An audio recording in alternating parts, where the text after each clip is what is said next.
Welcome to the Illinois Sustainable Ag Partnership's third annual Risk Management Conference. We framed this year as a three-part webinar series. We're glad you have joined us. I'm Jill Costello with the Wetlands Initiative and chair of the ISAP Steering Committee. ISAP works to create a network to support a systems approach to improve soil health and reduce nutrient loss. The 12-member organizations work collaboratively throughout the year to provide consistent technical assistance and information to Illinois farmers and advisors on soil health and conservation drainage practices. Before we get started, we have a quick poll to see who is attending today's webinar. The results will help our panelists frame the conversation around consumer demand for sustainably raised products.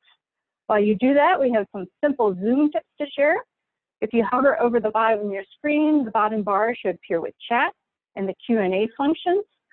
Please submit your questions today, keynote speaker and panelists, using the Q&A function. Our moderator, Jean, will be pulling questions only from the Q&A during the panel discussion. Questions can be upvoted by clicking on the thumbs up icon to move them up in the priority list. Live closed captioning is available by clicking the icon. If you have any audio or technical issues, feel free to use the chat function.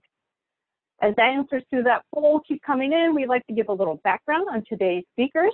Jonathan Koppes currently directs the Gardener Ag Policy Program at the University of Illinois, Urbana-Champaign, and is a frequent contributor to Farm Docs. Margaret Henry is the Director of Sustainable Agriculture for Pepsico. Carter Morgan farms south of Danville, Illinois, and across the line, and is a participant in Bunge's Center Field program. And finally, Ryan Foley is with us. Ryan is the Global Row Crop Sustainability Director with Cargill, based in Minneapolis. All webinars in the series are being recorded. The first two in the three-part series are available now on the ISAP website, as will this one shortly after we're finished. Please share the links and recordings with friends and families and colleagues who you think will find them beneficial. Based on our poll here, we have a great crowd of other agricultural professionals, as well as some producers, agronomists, and researchers. A great mix, so we should have a lot of interesting questions coming. So without further delay, let me hand it over to our keynote, Jonathan Koppes. As you switch to your slide deck, Jonathan, let's do a quick sound check. Yeah, good morning, Jill and everybody. Okay. All right, and I believe we should have the slides up. So first off, just thanks for having me be a part of this, and I sort of tread lightly knowing that I am following in some really good presentations beforehand, so hopefully I don't lower the output any. So just wanted to walk through a couple things, and thinking about sort of an overview around this issue of ESG, another great acronym for our alphabet soup of acronyms in this discussion. This one, I think, I don't want to dive too much into specifics, in part because I don't work on this specifically, but so I want to take away from this what we can think through and what this may be signaling. So ESG is environmental, social, and governance, and in particular things around climate risk, natural resource pollution, and the like. What we're seeing is obviously third-party evaluation and ratings that are used by investors, by asset managers, by financial institutions. And so this is very much a private market-driven effort around things like dealing with climate change risk, dealing with natural resource issues. And of course, it's going to feed, and this image I pulled from BlackRock Incorporated, particularly because they are showing quite a leading role in this. They're the world's largest asset manager at nearly $7 trillion in investments. And you can see them pushing a lot of this sustainable investing issue. And so the ESG scoring mechanisms are a big part of that. And I see something like this, and I think a lot about how this is driving, if your investors are driving this, it's going to push back down through companies in the supply chain. So these are sort of leading indicators, if you will, or big trend issues. Another one that I find fascinating that also I think drives this conversation is the growth in the certified B Corporation. And again, I pulled this off their website, and I think it's called B Labs, that works on certifying businesses that meet specific social and environmental performances. There's about 2,500 of them so far, over 50 countries. So we're seeing a growth in this area as well, which is, again, a big indicator of what's going on in the private sector and what kind of issues that are driving this. I find it fascinating. I believe the first dairy that has become a B certified or certified B corporation out of this MVP dairy out of Salina, Ohio. You can see their overall impact score coming down from the certification process, and an indication around how the drive towards this environmental sustainability is also beginning to really take root in the agricultural setting. I'm pretty certain this is the only dairy. I don't know if there are other ag issues. I've not found other ag farm entities that are certified B corporations at this point, but we do see maybe the first side of that trend. And obviously what's driving a lot of this is the demand from consumers. And so here's this is a couple years old now, but from Nielsen showing some of the sustainability claims, some of the demands, particularly in the millennial category, 21 to 34 age group, that are really looking to purchase, and that their purchasing habits are looking towards sustainability. The International Food Information Council's Foundation, their survey from last year indicates, over half of the respondents find environmental sustainable something important in their purchasing decision for food products. Even maybe a bigger issue is that 63% find it hard to know if they're purchasing sustainable source products, but that of those 63% think or indicate that it would be a greater influence if they were better able to know. So again, you see this sort of driving factor out of the consumer sector, which obviously we're seeing with investors and companies as well. So, most of my work is on the federal policy side of this. And so anytime I see these sort of trends, I start thinking of, okay, what are we going to see, or how are we going to see this translate into movement at the federal government level? What kind of policy indicators are we looking out for, and what kind of things might we see come down through the congressional pipeline and the policy development space? So there's here on the left a couple things just from a recent Pew Research Center indicating the strong support around efforts, particularly reducing the effects of global climate change, and that a lot of people in this country do not think we're doing enough, and that these are increasing indicators that consumers are also voters, and that these kind of signals are hitting the investor class, they're hitting corporate leadership, and we're seeing it also register in the federal policy space. A couple examples of that jump out at me that I wanted to highlight here on the right side. The Commodity Futures Trading Commission, about a year ago, less than a year ago now, announced an effort that its market risk subcommittee is going to look into climate-related risks and how that should be factored into their regulatory work at the CFTC. So there, to me, is a big signal that the climate issue, sustainability and resiliency issues are going to be really picking up steam. And if we needed an indicator of that, just the other day, the Senate Ag Committee held a hearing on a bill, S-3894, bipartisan legislation. I'm going to come back to this in a little while, but bipartisan legislation around climate change and trying to help the development of private market solutions or private market opportunities around climate change. So they held a hearing on this bill. It's online on the Senate Ag Committee's website if you're looking for some other viewing entertainment pre-4th of July holiday. So what do we think of the food supply chain? And I think this question was one thing in January and February, and it's really kind of been highlighted, or I don't want to say upended, but we certainly have, the COVID pandemic has certainly raised a lot of issues around climate change. And so I have here just what I think is a fascinating report on the food flow networks. I had no involvement, but there's a researcher from the University of Illinois that did this, and I think trying to chase where our food goes, how the food supply chain works across the country.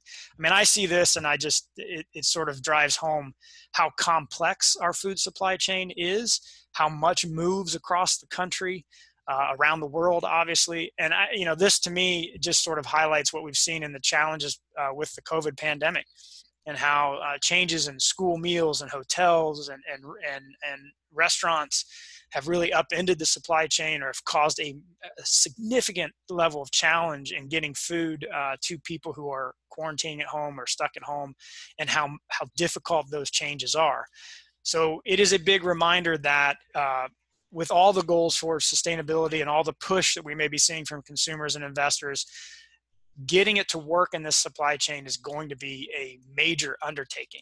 And then the other sort of big reminder is, and I always sort of like checking in with this food dollar series by USDA. So this is just an image pulled off the USDA website, and a reminder of not only the complexities of the food chain and the how your dollar of food is broken up throughout that chain, from advertising and legal and energy cost to food service and retail.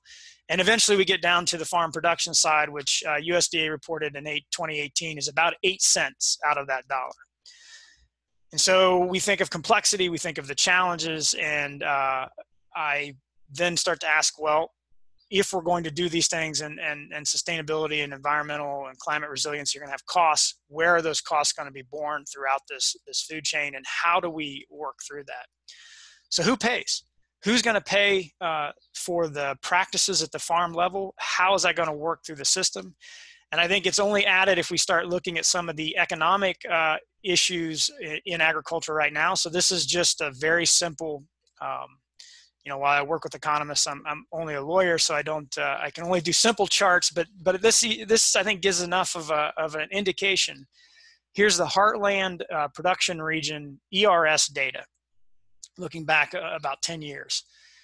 And anybody that's dealing with farmers right now knows the economic situation is tough, and it was tough for a few years, even before the Trump administration initiated trade conflicts that really hammered Chinese exports and resulted in retaliation and driving profitability further down, prices and profitability down. Particularly in the corn sector, we've seen low prices for multiple years.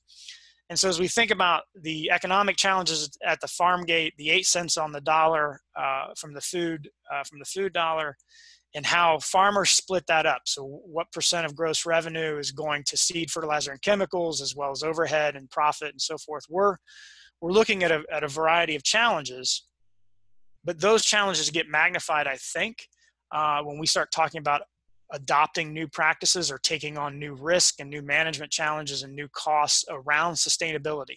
So how is that going to work? Who's going to pay in that supply chain? And if it's at the farm gate, where's that coming from if we're underwater by some of the basic measurements at ERS? And so anybody that's ever heard me talk knows that I'm a history geek, and I can't help myself but to try to think what we may have seen in the past. And so this graph kind of haunts me in my waking moments. This is net cash income as reported by USDA, ERS again, all the way back to 1929 in the Great Depression. And I never want to leave in a thought that we're thinking too heavily about the Great Depression, but we also have to be realistic that we are in a tough scenario. And so this has been adjusted to 2019 dollars, so we're looking at the same across the board. The gray area is just net cash income without any government payments. And we can just see the peaks and valleys here, the ups and downs over the long stretch, and particularly a couple of the spikes. In the early 1970s, that spike, as well as the huge spike here post-RFS and with that 2012 drought. Oops. From a policy standpoint, if we're talking about costs and issues at the farm gate, I think one of the things that we have to talk about in bridging the gap is where does the federal policy step in and how? And so I have layered onto this a couple other color areas. The first is red. And the red is the federal government payments that we would typically think of as the Title I commodities payments, ad hoc assistance payments, sort of anything that goes into that category of federal assistance directly to the farmer. And then the green layer on top of that is our conservation. So this has been split out between conservation and all other government-based assistance. So the things that jump out at me are not just the difference that the green area is much smaller, so we've paid a whole lot less over time, even adjusted for inflation, for conservation assistance and conservation investments at the farm level. But I think the other thing that really jumps out is this counter-cyclical nature of federal commodity policy. So when we have those valleys, particularly coming off some of the peaks in net cash income, when we have that low price era, when we have that economic stress like the 80s, we see a counter-cyclical nature around the federal policy and payments that we don't see in conservation. And this sort of tells me that one of the challenges for our federal conservation policy going forward is the ability to adapt or adjust or be counter-cyclical in the sense of what the farmer needs and what the farm economic situation is. So that's one of the things I think we can take away from this, and also just sort of a reminder of the tougher economic times that we are currently seeing at the farm level, particularly if we compare it to the most recent spike. But if you look at the lines across there, the yellow line comparing us to the low point in 1984 during the 80s crisis, and the pinkish, whatever color that is, the dotted line, is the lowest point in recent times, which was in 2000. So we haven't hit those lows by any mark yet. So we're not back in those scenarios, but we certainly have come off a big spike. If we take the issue around the green lines and break it across what we expect to spend, this is using CBO data, you can see that the bulk of this goes into renting acres out of production, the CRP program. We make annual payments in the CSP, but that has changed based on the 2018 Farm Bill. So we're phasing that, we're reducing that over time, and then our sharing of the cost. So this is how we've chosen to utilize the spending in the conservation space. We've separated out across a multitude of programs with very different designs, very different outcomes. Taking acres out of production for 10 to 15 years is a very different scenario than sharing the cost of a practice through EQIP. And then I think there's another big question around this, around acreage, and where are we going to concentrate conservation efforts, and how we think through things like reserving or taking acres out of production. There's a lot of questions in the farm community right now about reviewing, and we started to do this with Farm Doc, starting to review some of the set-aside policies, some of the land retirement policies from the past, to understand how they've impacted production and prices and other issues around the farm level. So I've pulled a couple of images from a recent Farm Doc article. This first one is USDA's total cropland used to produce crops, and this goes all the way back to 1910. The main thing that jumps out at me are the highlighted areas. You can see the spikes that went into the Depression, the attempts to reduce acres in that time, the World War II increase, Korean War increase, and then the big effort beginning in the mid-50s, particularly around the soil bank in 56, and in through the 60s, to pull acres out of production. We see a lot fewer acres in cropland than our 70s spike, 80s reduction again, and then kind of the steady state we've been in since the 1996 Farm Bill decoupled payments and got us out of the set-aside policy. And this is key post-96, because what we're seeing is anything addressing acres right now is not addressing a situation where we have more acres. We're not in a spiking acre scenario. If we look at just planted acres to major commodities, I think the big thing that jumps out here is that almost 68% of our acres in recent years are corn and soybeans. So not only are we not in an over or excess acreage scenario, we are also in a heavy corn soybean rotation right now in this country. And so that has implications for policy decisions. That also has implications for climate risk. We're putting a lot of our eggs in just two baskets in the acreage side of this. Finally, figure 1 here from the Farm Doc article just gives us the long history of acreage-based policies, from the New Deal to the soil bank, the set-aside policies, and then the more recent CRP. So just an example of what we've done and the acres we have taken out. And a reminder that our CRP, not only of our cropland acres at a lower level, but our CRP acres have also set at a much lower level than we've seen historically. So I borrowed the bridge a little bit. I left it a little fuzzy, trying to think through how we get from some of the challenges around erosion, our Dust Bowl picture. You never want to lose some linkage to how we had to deal with the Dust Bowl, and our nutrient loss challenges in the Midwest, and how we get to this conservation side. So I think there's maybe three three areas that we're really sorting through. And this first one is the potential for market solutions. So the Ecosystems Services Consortium and the Noble Institute put out a wonderful paper on what they think the economic potential is for this around carbon and nitrogen. So you can see some of the numbers here from them. These are the potential carbon sequestration. Sitting in Illinois, I certainly want to highlight the Corn Belt potential for those markets, as well as the potential water quality. And again, the Corn Belt obviously big on the nitrogen side and nitrogen reduction, as we see states like Illinois and Iowa work to reduce nitrogen losses at the farm level. The other major area that I think has to be a focus, and it's something that we've worked on with the Farm Foundation in a recent series on advancing digital conservation efforts, the need for research and research agendas around pushing the digital technological capabilities, advancing what can be done at the farm level to help farmers manage through this, and help researchers kind of push this so that our advancing technological capabilities aren't just on the yield question. They have to go beyond just advancing or increasing yields, which if we're low prices and oversupplied isn't exactly an economic solution. We've got to think about better advancing the technology around conservation.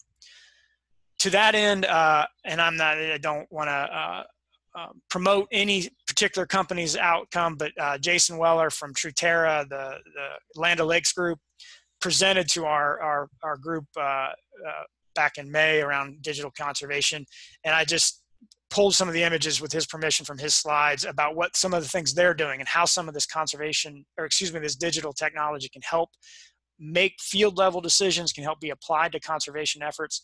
And then this bottom conservation planning scenario is from an article a couple years ago by Mark Tomer and others, just doing the same thing, thinking about how we can plan across even watersheds in that case. So field to watershed, whatever those looks might be, to whatever those focus areas need to be. But from a research side, we've got to think about using technology to help bridge some of the challenges around that. And then finally, it's the federal policy area. And the potential for federal policy to step in and help out, I think, is enormous, particularly in terms of helping develop markets, helping farmers bridge some of that gap at the financial side of this, the economic side. But if we look at our recent spending, we got to question those priorities when things like the market facilitation program, about $24 billion in payments to farmers, the ARC PLC programs, the most recent coronavirus assistance, none of those have a conservation focus. In fact, a lot of these are tied to production or planting decisions, which is a reversal of more than 20 years of policy and may complicate our ability to invest in conservation. This is particularly important given if we compare where our acres are across the policy space.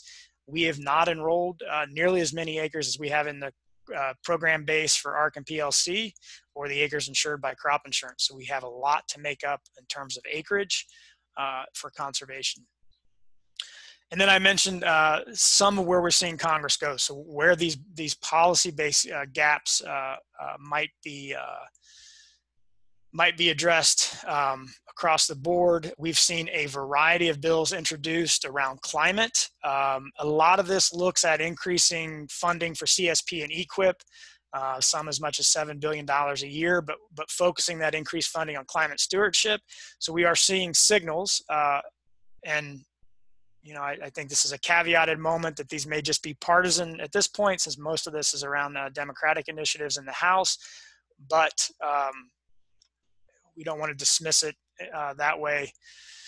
We want to think less about maybe the specifics in these bills, because they're largely probably designed as marker bills, what we call them, which means they're indicating priorities of members, priorities of the caucuses in the House in particular, but these are driving the policy conversation, and this is where you're seeing activity. I come back to S3894, which is the Growing Climate Solutions Act. This is a bipartisan bill in the Senate. It received a hearing just recently. It's amending the 1985 Act's conservation title to authorize technical assistance providers and third-party verifiers to really try to help in that technical assistance space and that verification space, so that I would say the goal is to ease the market development, the private market development around, or to facilitate that private market development around climate solutions. So sequestering carbon in our soils through conservation practices. And also on the House side, you've probably seen some of this news. Recently, they have a select committee on the climate crisis, and they've produced a massive document, I think 500 some pages. But there is a whole section on agricultural resiliency and climate stewardship and investing in through the conservation programs to do more around climate stewardship and adaptability, as well as resiliency and risk management. Representative Bustos from Illinois also put out a rural green partnership framework recently, a little while back, but still trying to bridge these gaps around farming and rural communities.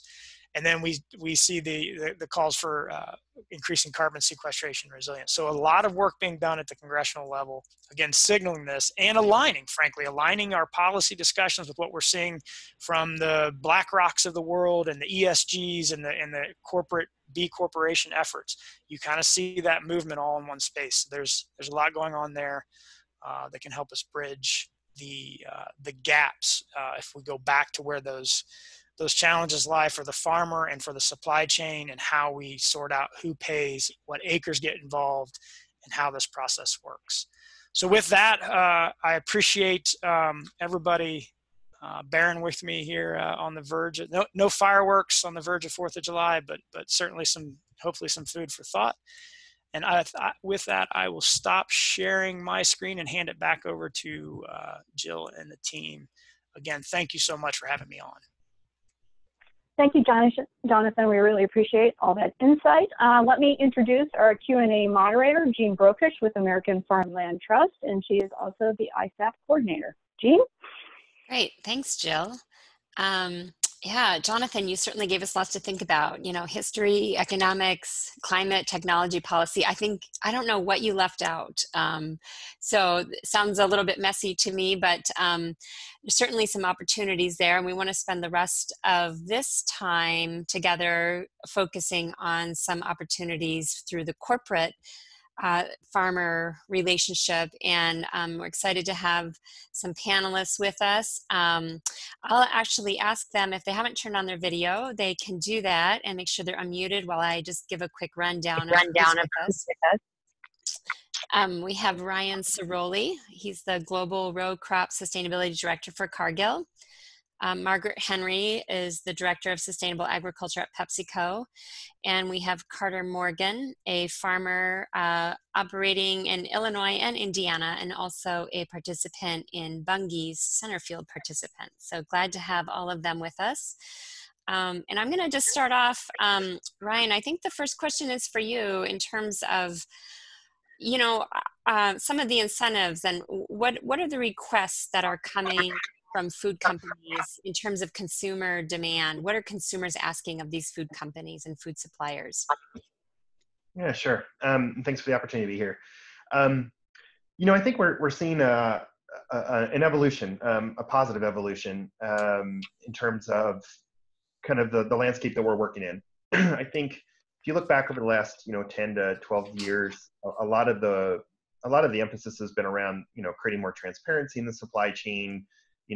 Given this interest from not just the consumer level, but in particularly there, and just a lot of trying to understand what's going on at the farm level, and now as we kind of get into 2020 and beyond, looking at it more about like impact, right? Or what are when you look at agriculture and look at the food supply chain, how do we move towards more impact on things like climate, right? And addressing climate change. How are we addressing water quality or water that we're using? And so, as we start to think more about impact or outcomes, it's definitely also bringing up this discussion around, to Jonathan's point, around the gaps, right? Or how are we building programs, or how are we doing things that are really engaging farmers, that are looking at the longer term system, that are looking at, how do you pay for all of this, right? Or how do you de-risk all of these changes? And so I think we're in a pretty cool spot right now, quite honestly, of kind of looking at how do you better engage the whole of the value chain, starting with farmers and focused on farmers, and moving away from just, kind of verifying what's already happening or just creating transparency for the sake of doing that. Great. For you, Margaret, maybe talk a little bit about, in terms of PepsiCo, your perspective there in terms of what you're seeing, if it's similar to Ryan, and also kind of motivations from PepsiCo's perspective. Absolutely, and thanks for having us here on the panel today. That was a great discussion, Jonathan. Can you hear me? I got a little bit of feedback there. There's a little bit, but you sound good right now. I'll holler. Okay, perfect. It gets worse.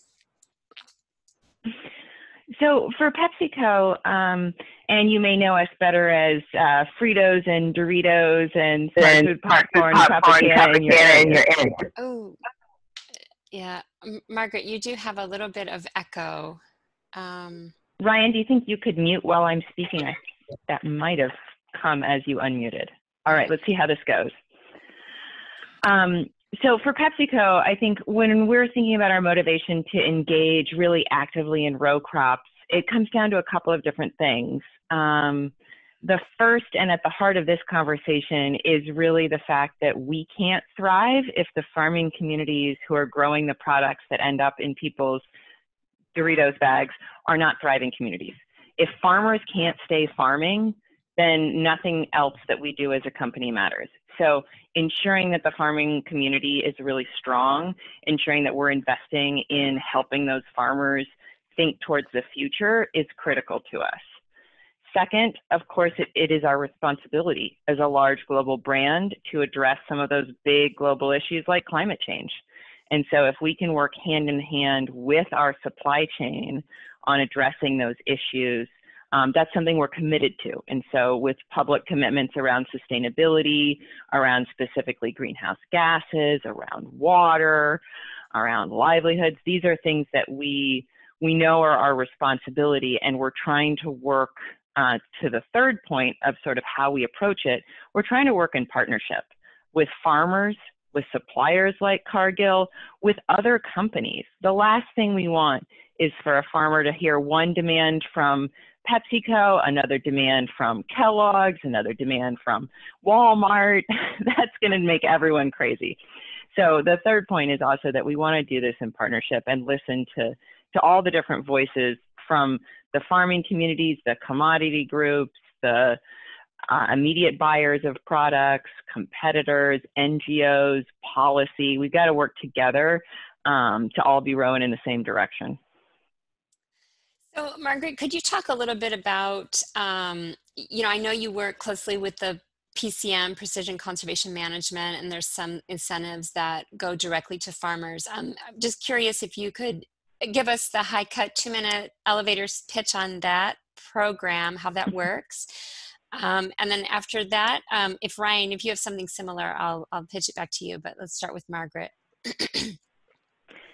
Sure, yeah, we've been working with the Illinois corn growers and their Precision Conservation Management program for a couple of years now, and it's really been a fantastic partnership in what we try to do everywhere, which is find a local group that knows what they're doing, that's really credible, that's connected to the local, in this case, the University of Illinois, which is fantastic, the local farming community, to ISAP.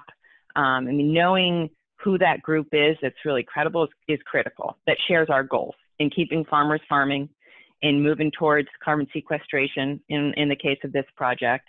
So the PCM was already an established program doing a great job of reaching out to farmers to help understand what they were doing and what some of the next steps were in that precision conservation management path. We decided to jump in and also contribute $10 an acre for farmers who wanted to try cover crops. And so PCM, the Precision Conservation Management Group, will go out to the farmers, engage with them about their practices, help show them, and I think this is really one of the strengths of PCM, the farm economics.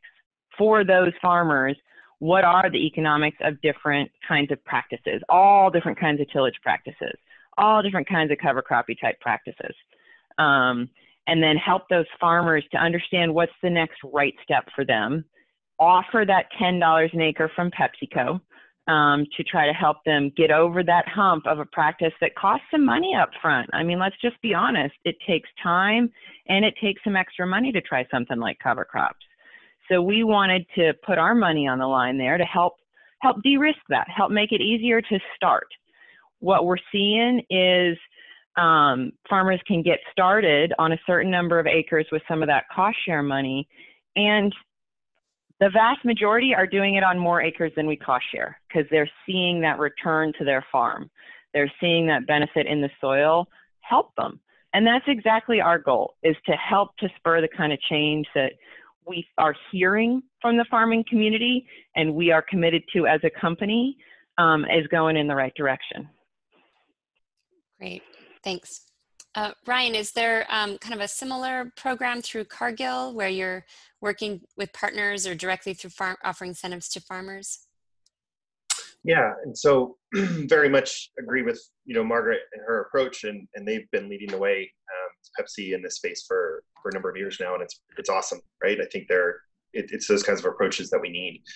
I think from our Cargill lens, we're really looking at broadly at for us to go where we want to go, right? Collectively, whether it's our customers, whether it's Cargill, whether it's broadly in the food supply.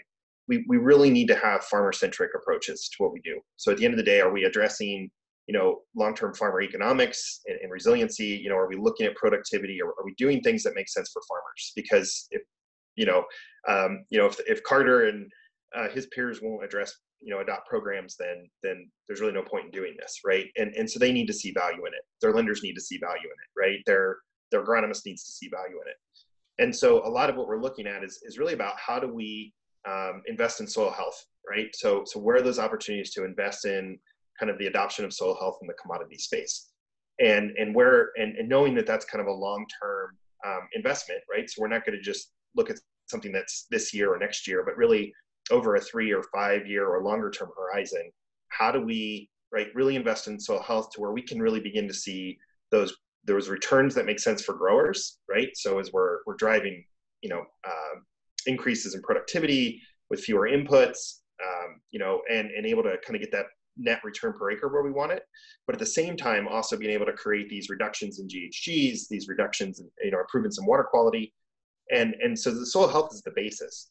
So for us to get there, much like Margaret talked about, we're looking at partnering on programs or investing in programs that may have a degree of cost share or some technical assistance to adopt things like cover crops.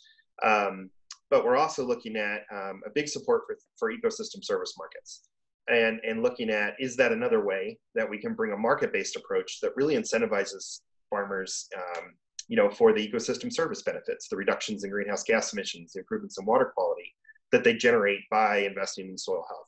So in addition to getting paid for that commodity that they produce, the corn, the soy, the wheat, can they also get incentivized and rewarded for those ecosystem services that they benefit? And so I think there's a combination of things that we can look at, but at the end of the day, it's about farmer economics, willingness to adopt, and building systems that work to create kind of that mutual value along the supply chain. So, yeah, that's a fantastic Ryan, because my next question is for Carter to share with us from the farmer's perspective. How do these forms of support actually hit the ground? What does it look like from your perspective, Carter? Maybe you can just start by talking a little bit about your operation as a whole, and then talk a little bit about your participation in any of these, any of these incentives.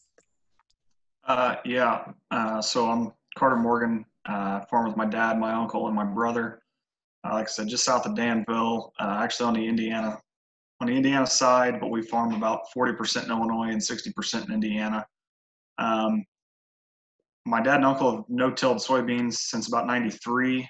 Started no-till and went 100% no-till on our corn about 2006, and 2011 we started cover crops, and since the last 3 or 4 years we've actually been about 90% cover crops, and that's we're farming a little over 2,400 acres, so that puts us a little over 2,000 acres of cover crops the last 3 years, and we're set up to do that again this year. The benefits, expand. I could go on that for days, but how we kind of got into some of this. So like the one program that we're part of, I guess, would be the Centerfield program through Bunge. That several years ago, we used to haul to Danville. prices got high. You didn't need to take the extra money as farmers. So they went away from that. They went away from the long lines and just went to elevators. So guys kind of got away from that. As prices dropped, I see a lot more farmers wanting to go back to some of these specialty markets, non-GMO. Guys are willing to travel further. We're placed really close to Danville, so it works for us to haul there. But the entire time we've always had to fill out what I call sustainability scores or whatever, however you want to call them. But our grain buyer has always come out and wanted to get, I guess, our information. That never bothered us. It may bother some people, but for us, we're trying to be an open book and try to, I guess, be good stewards. I guess I don't know what else I can answer. Sure. So maybe you just kind of touched on books and filling out that paperwork. A lot of these things, in order to participate, do require some tracking or some extra effort on part of the farmer. Maybe you could just touch a little bit about how many hours a month do you spend doing paperwork just to participate in these programs? Not to me, it's not as much, but I don't really mind paperwork. I'm kind of weird like that aspect, but I know a lot of farmers don't want to fill out anything, even FSA paperwork. They won't fill it out ahead of time, or they'll go into the office and expect the ladies in the office to just fill it out as they're sitting there talking to them.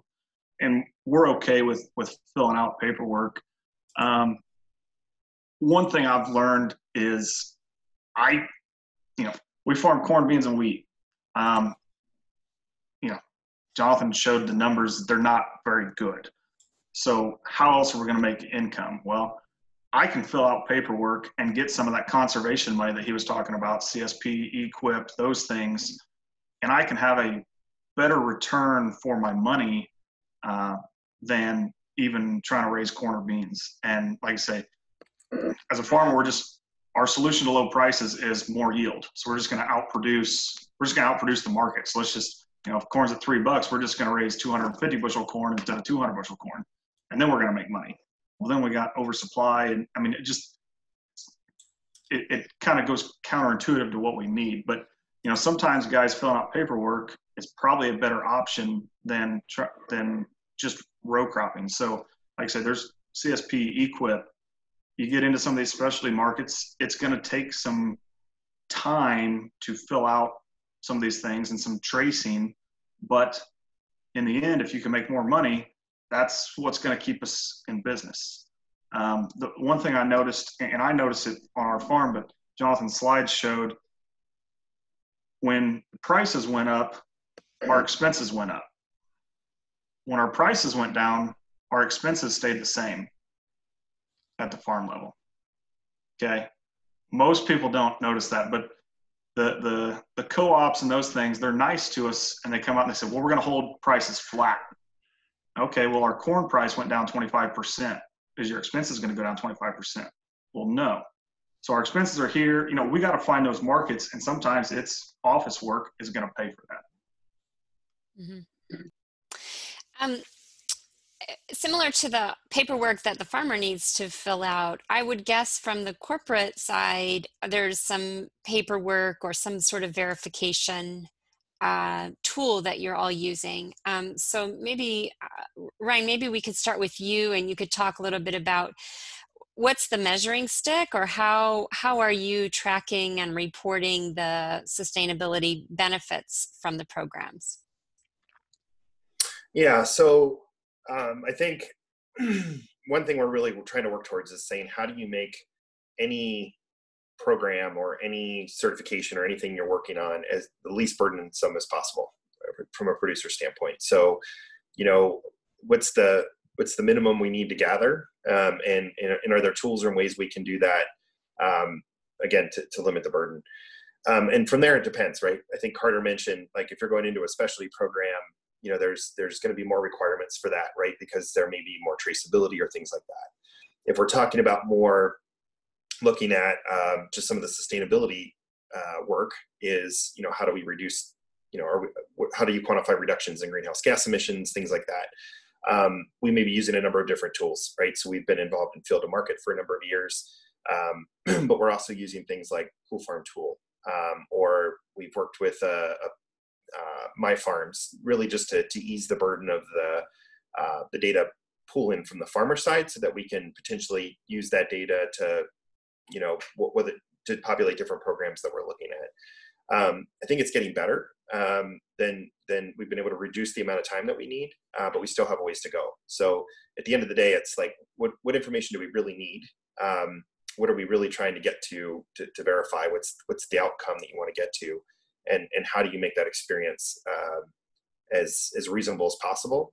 The other thing I would say is not just how we mine the data, but then what are we giving back to the farmer, right? Are there additional reports? Is there additional information? Is there additional are there continuous improvement plans? Are there other things that we can be bringing back to say, yeah, thank you for giving us the data, but here's also something in return. So I think there's a lot of different things going on in this space right now, but at the end of the day, it's got to be easier than what it's been in the past.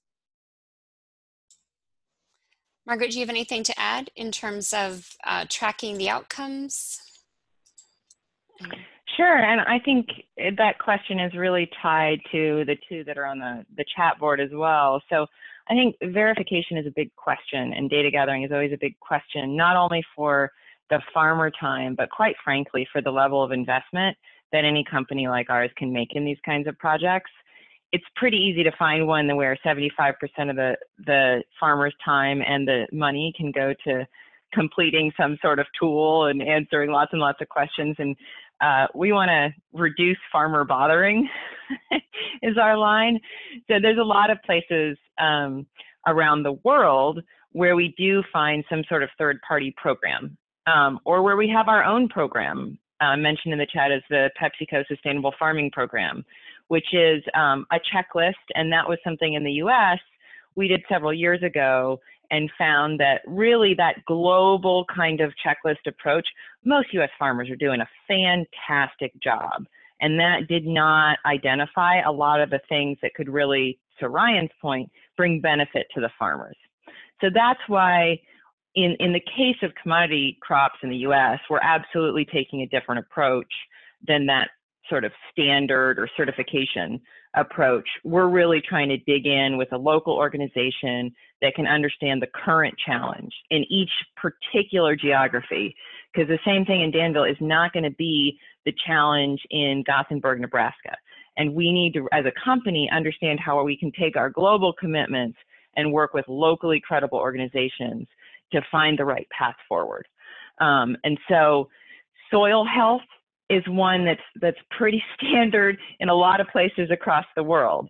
But in the EU, with the different sorts of things happening with the Green Deal there, it's going to be a little different. In India is going to be a little different. They need to use a whole lot more fertilizer, frankly, than it is in Illinois. And so what we're trying to do is work with groups like PCM to understand how to help the farmers with what they're doing where they are. And that also helps to reduce the data gathering burden. If we can find that local implementer who's engaging with the farmers and have them help collect that data, for us, that reduces our need to send some sort of third-party verifier onto farm, because we already have that local person, and they can collect cover crop receipts if they need to. They can help enter that data into Field Print Calculator and interpret, again, to Brian's point, why it matters to a farmer like Carter, so that he doesn't have to spend quite so much time dissecting spider graphs to understand what it means to his farm economics and environmental footprint. Just to follow up on there, so, you know, some of the countries have very specific checklists or like a sustainability, a standard. Is that something that, should the United States have that? Do we see the United States moving towards that? Some sort of like seal of approval that we know that there's a minimum standard that corporations and farmers are meeting? You know, I think if you ask 20 different corporations or government entities, you might get 18 different answers. I can speak for PepsiCo, and I think one of the big realms where this is in conversation is there going to be a regenerative agriculture standard. And I think it's, I understand a lot of different sides of the conversation. You need something verifiable, because I can sure say if we ever want to say anything as a company, we need about 20 different lawyers and 2 NGOs blessing. So, because no one wants to be accused of greenwashing. But we also want to find a way to celebrate the farmers for the fantastic work they're doing. So I would say generally we are not pushing for a new standard. We're not pushing for a new certification of some nature that would then bring third-party verification and whatnot. What we're pushing for is being able to talk about the impact, the so what. So you did these practices, whatever they were in your geography, why does it matter to, and then everyone's got their own thing that they care about. It might be water quality, it might be greenhouse gases, it might be farm economics. But if you can find the right group who's doing a common sense, practical set of things on the farm that help their 10 and 20-year prospects at staying farmers and improving the health of their soil, it's going to actually speak to any given one of those endpoint impacts you want. If it's water, if it's greenhouse gases, whatever it is that you care about, doing the right thing for the long-term health of the farm should further all of those goals.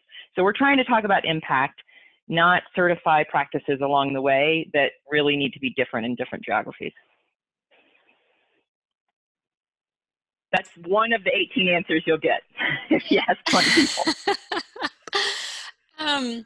I guess I'm curious, one of the chat questions came up about STAR, Saving Tomorrow's Agriculture Resources. It's actually a homegrown program that came out of Champaign County.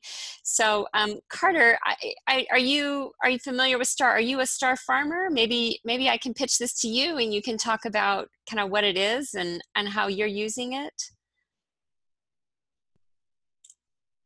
Yeah, we are got involved with that through PCM that was talked about earlier on some of our Illinois farms. With what we do, we score very well. Yeah, I mean, we've got several acres involved. We've got some farms in Indiana involved now.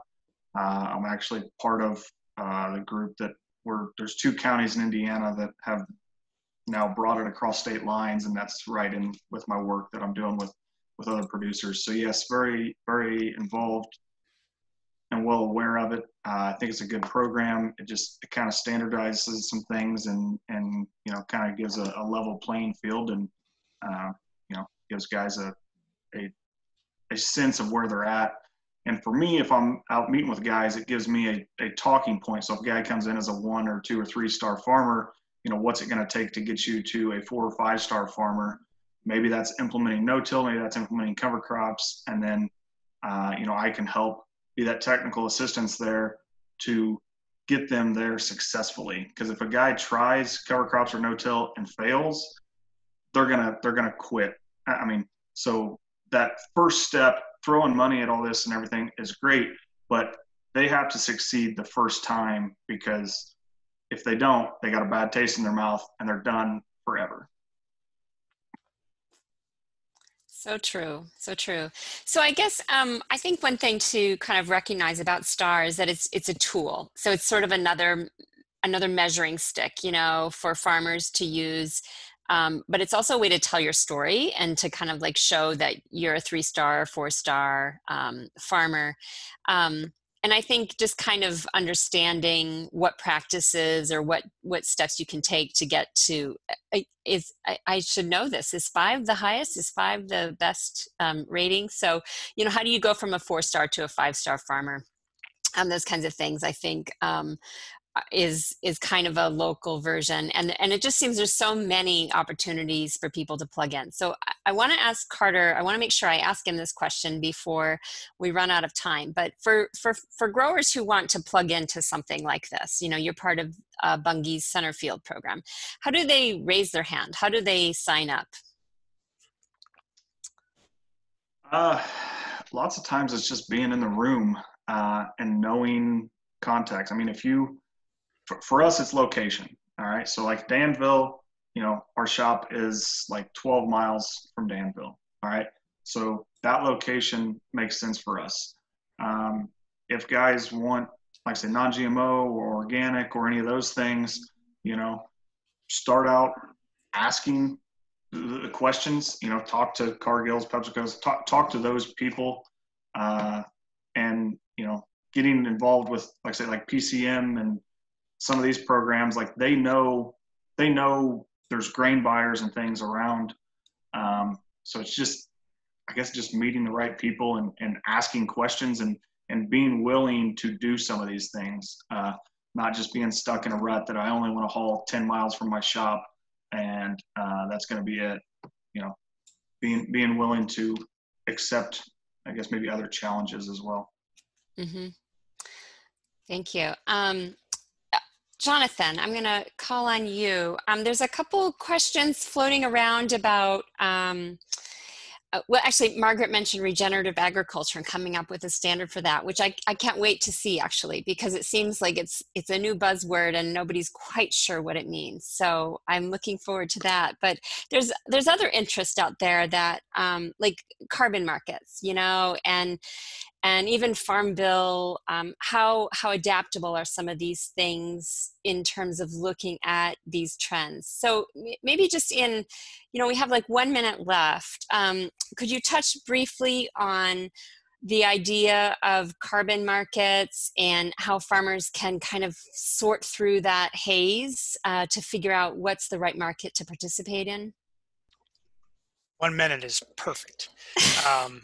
Keep me on task. I think the short answer is we don't know yet, right? I mean, there's a lot. This is where programs like STAR and PCM, you sort of applaud that effort because it's moving the ball forward on that. And I also laughed at the Farm Bill program question. A lot of ideas that we could go through there, but I think what we see with carbon sequestration markets and others are real potential, right? And that farmers, I think you're seeing the movement towards it. I think you see there is real potential out here that farmers can earn from these practices and from soil health. And so there are benefits, there are ways to do it.